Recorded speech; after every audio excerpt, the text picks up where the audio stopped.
Sa malamig na panahon, sinigang ang katapat. Get ready for your taste buds to explode. Second Serving's pork sinigang is here, and it's epic. This dish is just perfect for this current rainy, cold weather, perfectly satisfying any sinigang craving. The broth is authentic tamarind, rich and flavorful, a testament to their commitment to quality. A single order is generously portioned, easily enough for two people to share. The perfect balance is achieved with a squeeze of calamansi, a dash of pati, and a sprinkle of sili. It's simply divine. Forget the hassle of cooking. Ordering from Second Serving is a much better option. It saves you time, money, and energy. You can even have it delivered right to your door.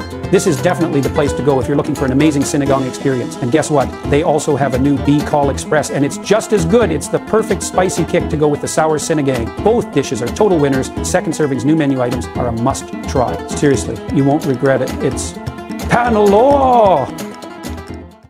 Buhay ang mga pig! Oh, shit!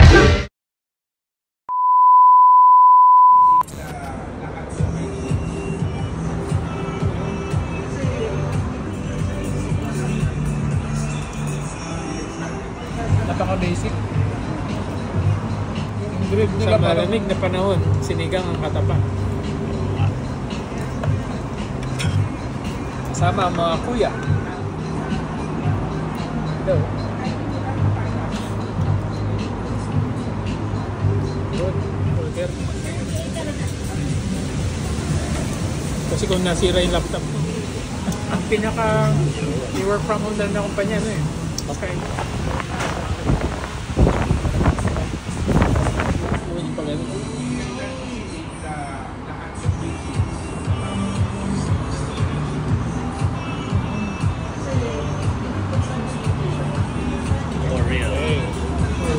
Okay. Sama. Go. Begin.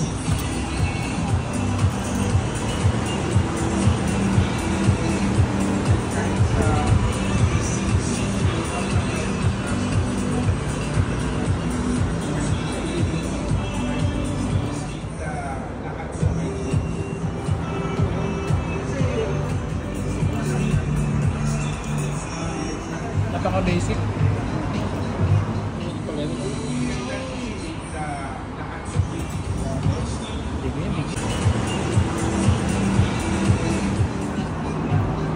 Hello.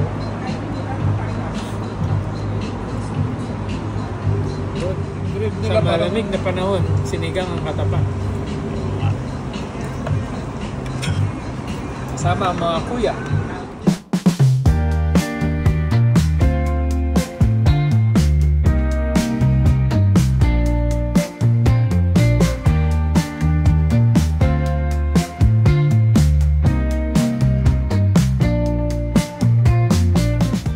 Buhay ang mga pig! Oh, shit!